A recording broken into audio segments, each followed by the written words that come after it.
मोदी जी तो वैसे भी जब भी बिहार आते हैं तो वो बहुत सौगात की बात करते हैं, मगर वो सौगात ज़मीन पर नज़र नहीं आता। कई बार बिहार के बारे में ये हो जाता है कि जो है वो पुल बन गया है, पुल गिर गया है, पुल है भी नहीं और उसको जो वो दिखा दिया गया है। भगवानपुर जो खगड़िया में है, उस पुल की चर्चा जो पूरे देश में हुई थी कि लगातार जो है मुझे लग रहा है कि 1-2 बार वो बनाने की कोशिश की गई और पूरी बनी भी और टूट गई।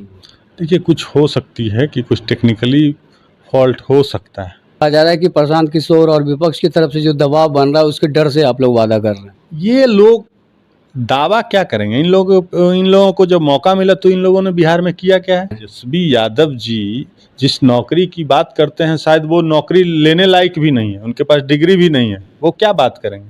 उनका इतिहास तो ये रहा है कि उनके माता पिता की सरकार थी तो नौकरी के नाम पे वो जमीन लिखवाते थे। इसी पटना में तरुण यादव के नाम से उनका 47 बीघा जमीन है। अच्छा, इतना आरोप लगा रहे हैं आप लोग आरजेडी पर, कहीं ऐसा तो नहीं होगा कि बाद में जो है नीतीश जी फिर आरजेडी के साथ शामिल हो जाएंगे, तब आप लोग क्या करेंगे? देखिए, नीतीश जी किसी के भी साथ हों, छोड़िए ना यार, शांत किशोर, प्रशांत किशोर, ये सब फ्रॉड है। ये सब आया है चुनाव में, अपना टिकट बेचेगा, चल देगा। इन लोगों का क्या है? मतलब 100 प्लस सीट पे चुनाव लड़ेंगे, उम्मीद तो कुछ तो आंकड़ा रखा ही होगा आप लोगों ने।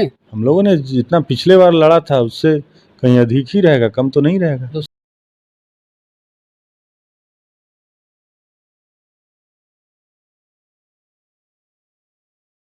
बिहार विधानसभा चुनाव में बहुत कम दिन बाकी है। जैसे जैसे तारीखें बढ़ती जा रही हैं, वैसे वैसे दिलों की धड़कन सबकी बढ़ती जा रही है, चाहे वो नेता हो, चाहे वो देश की जनता। इस मुद्दे पर हमारे साथ बातचीत करने के लिए बिहार जदयू के प्रदेश प्रवक्ता हैं महेश दास जी। इनसे बात करेंगे और जानने की कोशिश करेंगे कि आखिर जदयू में क्या हलचल चल रही है, एनडीए गठबंधन में क्या कुछ चल रहा है और विपक्ष को ये किस तरीके से घेरने की कोशिश में है। तो सबसे पहले आपका स्वागत है सर। धन्यवाद। सर, अभी फ़िलहाल मोदी जी आज जो है वो गया में हैं, क्या हो रहा है वहाँ? देखिए, प्रधानमंत्री जी आज बोध गया में आए हैं और 1300 समथिंग करोड़ का बिहार को सौगात दिए हैं, जिसमें आपने सिमरिया पुल का 6 लेन पुल का उद्घाटन किए हैं। उसके बाद थर्मल पावर का, रेलवे कनेक्टिविटी का, बहुत सारा और भी योजनाओं का शिलान्यास किए हैं वो आज। मोदी जी तो वैसे भी जब भी बिहार आते हैं तो वो बहुत सौगात की बात करते हैं, मगर वो सौगात ज़मीन पर नज़र नहीं आता सर। आप जाइए ना, औटा सिमरिया लेन जो है 6 लेन बना है, आप जाइए, बन के तैयार हो गया है। थर्मल पावर स्टेशन जाके देखिए, वो बन के तैयार हो गया है। रेलवे कनेक्टिविटी का जो बहुत सारे ट्रेन का शुरुआत हुआ है, तो ये सब तो चालू हो गया है। चालू तो हो गया, लेकिन कई बार बिहार के बारे में ये हो जाता है कि जो है वो पुल बन गया है, पुल गिर गया है, पुल है भी नहीं और उसको जो वो दिखा दिया गया है। नहीं, देखिए, मीडिया में कुछ भ्रामक खबरें भी फिर चलती है, लेकिन सच्चाई ये है कि अगर आप बिहार के हैं, और मुझे नहीं पता कि आप कहाँ के हैं, लेकिन अगर आप बिहार घूमेंगे तो आपको पता चलेगा कि बिहार का नहीं, जो भगवानपुर जो खगड़िया में है, उस पुल की चर्चा जो पूरे देश में हुई थी कि लगातार जो है मुझे लग रहा है कि 1-2 बार वो बनाने की कोशिश की गई और पूरी बनी भी और टूट गई। देखिए, कुछ हो सकती है कि कुछ टेक्निकली फॉल्ट हो सकता है, इससे हम इनकार नहीं कर सकते हैं, लेकिन ओवरऑल आप जब देखेंगे तो बिहार में एक डेवलपमेंट का जो मॉडल स्थापित किया है आदरणीय नीतीश कुमार जी ने, वो दिखता है और लोग उसको पसंद भी करते हैं। हो सकती है थोड़ी बहुत कमियां कहीं और हो सकती जो हैं, और नीतीश जी की विकास पे उसकी छवि बनी, उसकी बात कर रहे हैं आप? बिल्कुल, नीतीश कुमार जी तो अपने काम से ही जाने जाते हैं ना बिहार में। नीतीश कुमार जी ने 2005 से पहले का आप देख लीजिए आंकड़ा निकाल के, 2005 के बाद का आप अभी तक का आंकड़ा निकाल के आप देख लेंगे तो आपको समझ में आ जाएगा कि नीतीश जी ने किस तरह से क्रांतिकारी परिवर्तन बिहार में किया। मुख्यमंत्री बने थे 2005 के बाद, तो वो सच में कहा भी गया था, लेकिन कहना ये है अब कि मुख्यमंत्री ने पहले कार्यकाल में जो काम किया बस उसी के नाम पर वो मलाई खा रहे हैं। नहीं, देखिए, जनता 5 साल के लिए चुनती है। अगर ऐसा रहता तो 5 साल के बाद नीतीश जी को बदल दिया जाता जनता के द्वारा, लेकिन जनता लगातार 20 वर्षों से मौका दे रही है। इसका मतलब है कि हर एक कार्यकाल में नीतीश जी अनेकों क्रांतिकारी कार्य किए हैं डेवलपमेंट का, जिसके कारण जनता उनको पसंद करती है। और आपने देखा होगा कि बिहार में भी युवा आयोग का गठन हुआ है, सफाई कर्मचारी का गठन हुआ है आयोग का, तो ये सब क्रांतिकारी कदम है जो बिहार में पहले से था ही नहीं।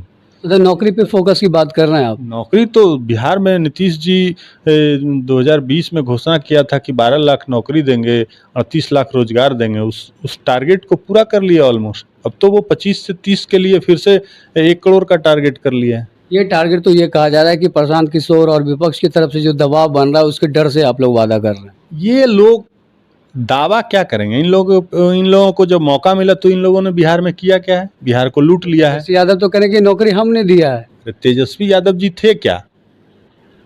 तेजस्वी यादव जी अगर हमारे आपकी साथ पार्टी के साथ गठबंधन में सरकार में थे तो आप ही लोग बेहतर बता पाएंगे। ये बताइए कि सुप्रीम अथॉरिटी मुख्यमंत्री होते हैं या कोई मंत्री दर्जा प्राप्त होते लोग? मुख्यमंत्री होते हैं। तो फिर तो मुख्यमंत्री तो नीतीश जी थे ना, तो नौकरी तो कमिटमेंट नीतीश जी का था, तो नौकरी तो नीतीश जी दिए हैं ना।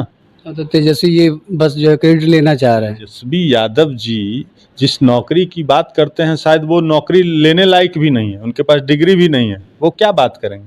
उनका इतिहास तो ये रहा है कि उनके माता पिता की सरकार थी तो नौकरी के नाम पे वो जमीन लिखवाते थे। इसी पटना में तरुण यादव के नाम से उनका 47 बीघा जमीन है तेजस्वी यादव जी का। ऐसे ही उन पे लैंड फॉर जॉब का मामला थोड़ी ना चल रहा है। वो तो 4 साल के उम्र से घोटाला में संलिप्त हैं। उम्र घोटाला, आईपीएल घोटाला, जमीन घोटाला, नौकरी लो जमीन दो वाले सिस्टम में। अच्छा, इतना आरोप लगा रहे हैं आप लोग आरजेडी पर, कहीं ऐसा तो नहीं होगा कि बाद में जो है नीतीश जी फिर आरजेडी के साथ शामिल हो जाएंगे, तब आप लोग क्या करेंगे? देखिए, नीतीश जी किसी के भी साथ हों, वो डेवलपमेंट का जो उनका जो बिहार के जनता के प्रति कमिटमेंट है उससे वो कभी भी समझौता नहीं करते हैं, चाहे हम किसी के भी साथ हों। हमारा जो प्रायोरिटी है वो डेवलपमेंट है बिहार के मतलब लोग। किसी के साथ से परहेज नहीं है जदयू को। हमारा फर्स्ट प्रायोरिटी हमारे बिहार की जनता है और उनके हित में जो भी फैसला लेना होता है वो आदरणीय नीतीश जी लेते हैं। ठीक है सर, लेकिन अभी कहा ये जा रहा है, खास करके एक नई पार्टी आई है, जानते हैं प्रशांत किशोर जी, उनकी तरफ से आरोप ये लगा रहा है कि ये जदयू का आखिरी पार्टी है, नीतीश जी की आखिरी पार्टी है, जदयू खत्म है अंदर से। आप लोग प्रवक्ता के तौर पे कैसे देखते हैं इसको? छोड़िए ना यार, शांत किशोर प्रशांत किशोर ये सब फ्रॉड है। ये सब आया है चुनाव में, अपना टिकट बेचेगा, चल देगा। इन लोगों का क्या है? तो टिकट बेचने के लिए आए हैं वो? इन लोग क्या हैं? तो क्या आप लोग है? बेहतर बता पाएंगे। वो कहते हैं कि हमने रणनीति बना करके उनको मुख्यमंत्री बना दिया। अच्छा, जब वो हाफ पैंट पहनते थे ना नीतीश जी, उसी समय से मुख्यमंत्री हैं। वो कब आए बिहार? नीतीश जी ने जो बिहार में सुशासन मॉडल है, बिहार में जो डेवलपमेंट स्थापित किया है, वो तो बिहार छोड़ के भाग गए थे लालू जी के शासनकाल में। ये तो नीतीश जी का डेवलपमेंट का मॉडल है जो बिहार में स्थापित हुआ, जिसके कारण से वो फिर से आए हैं। अब वो कब आए थे? पैसा लिए थे तो काम किए 2015 में ना। 15 में बना, कह रहे हैं कि हमने सरकार 2005 में ही मुख्यमंत्री थे ना, तो वो कैसे बना दिए? अब ये तो रणनीतिकार के तौर पे वो बताते हैं कि हालत खराब थी उनकी, फ्रॉड उनकी है सब। जरूरत थी। सब फ्रॉड है। ये सबको जनता नोटिस ले ही नहीं रही है। ये सब फ्रॉड है, एक नंबर का फ्रॉड है। ये सब आया है अपना टिकट बेचेगा, चुनाव के बाद ये लोग कहीं नजर आने वाला है? सब साफ। इतना आदमी से ये लोग पैसा ले लिया है, एक एक विधानसभा में 10-10 गो कैंडिडेट से ये लोग पैसा लिया है। फ्रॉड है ये सब की। एक विधानसभा सीट पर 10 लोगों को खड़ा कर रहे हैं, 10 लोगों से ये पैसा ले रहे हैं। पैसा ले लिए हैं। और क्या? ये जमीनी रिपोर्ट है आप लोगों के क्या पास? पता कर लीजिए जाके। फ्रॉड आदमी है। इन लोग बिहार की बेहतरी के लिए नहीं, बिहार को लूटने आए हैं। इन लोग पे कहाँ जनता विश्वास करने वाली है भाई? चलिए ठीक है। और ये आप लोग के सीट को लेकर के जो बंटवारे का मामला चल रहा है, कितना जदयू सीट लेगी इस बार? कितने चुनाव लड़ेंगे आप लोग? देखिए, सीट का मामला जो है हमारा शीर्ष नेतृत्व तय करता है। अब गठबंधन में जब बैठेंगे तो वो भी बहुत जल्दी तय हो जाएगा, आप लोगों के बीच आ जाएगा। मतलब 100 प्लस सीट पे चुनाव लड़ेंगे? उम्मीद तो कुछ तो आंकड़ा रखा ही होगा आप लोगों ने। हम लोगों ने जितना पिछले बार लड़ा था उससे कहीं अधिक ही रहेगा, कम तो नहीं रहेगा। तो उससे कम नहीं होगा, उससे कम होना भी नहीं चाहिए, क्योंकि अभी केंद्र में जो पीएम की सरकार है वो आप ही लोग की ताकत से है। देखिए, ये गठबंधन में तो होता ही है ना कि एक दूसरे के सहयोग से सरकार चलती है, तो इसमें कहाँ कोई दुराई है। और बाकी सर जो छोटी मोटी पार्टियां हैं जो कास्ट की राजनीति करती है, उपेंद्र कुशवाहा हो गए, सैनी जी हो गए, मांझी जी हो गए, ये लोग एनडीए में साथ रहेंगे? जरूरत है इनको आपकी? तो हमारे एनडीए के गठबंधन में तो 5 पार्टियां हैं, इसमें कहाँ कोई दिक्कत है। ये तो हम सब लोग एकजुट हैं। आप लोग के साथ पिछले वाली सरकार में जो है वो वीआईपी के मुकेश सहनी जी थे, अभी वो टूट के चले गए हैं उधर आरजेडी की तरफ से। आप लोग को अगर ज़रूरत पड़ेगी या वो आना चाहें आपकी तरफ से तो आएँगे? दरवाज़ा है खुला? ये मुकेश सहनी जी का अधिकार क्षेत्र है, वो बता पाएंगे कि आएंगे कि नहीं आएंगे, ये हम कैसे बता दें। उनका तो आरोप है कि वो आए तो थे मगर आप लोगों ने मिलके उनकी पार्टी ही ख़त्म कर दी। वो अकेले घूम रहे हैं। तो ये मुकेश सहनी जी से ये भी पूछ लीजिएगा कि जब वहाँ गठबंधन में थे तो उनको पीठ में खंजर कौन भोंक रहा था, ये भी उनसे पूछ लीजिएगा आप। सर एक और नाम पिछले बार विधानसभा चुनाव में बहुत चर्चा पे था, पुष्पम प्रिया चौधरी जो बाहर से आई थी। इस बार भी उसकी नाम की सुगबुगाहट है, क्या हकीकत है ज़मीन पर कुछ उसका? हम नहीं जानते हैं इन लोगों अच्छा आप जानते ही नहीं हैं को, हम नहीं जानते, या तवज्जो नहीं देना चाह रहे वैसे? नहीं हम जानते भी नहीं कौन है ये लोग। कौन लोग हैं? ठीक है। तो ये सुना आपने अभी बिहार के अभी के हालात के बारे में कि कौन-कौन सी पार्टी हैं, किसका वजूद है, किसका क्या समीकरण है। लेकिन इन सब के बावजूद इनका ये दावा है कि प्रदेश में गठबंधन की सरकार इनकी मजबूती से बनेगी। ये बीजेपी के साथ मजबूती से खड़े रहेंगे और एक बार फिर से नीतीश कुमार मुख्यमंत्री बनकर बिहार की जनता की सेवा करेंगे और बिहार की तरक्की करेंगे।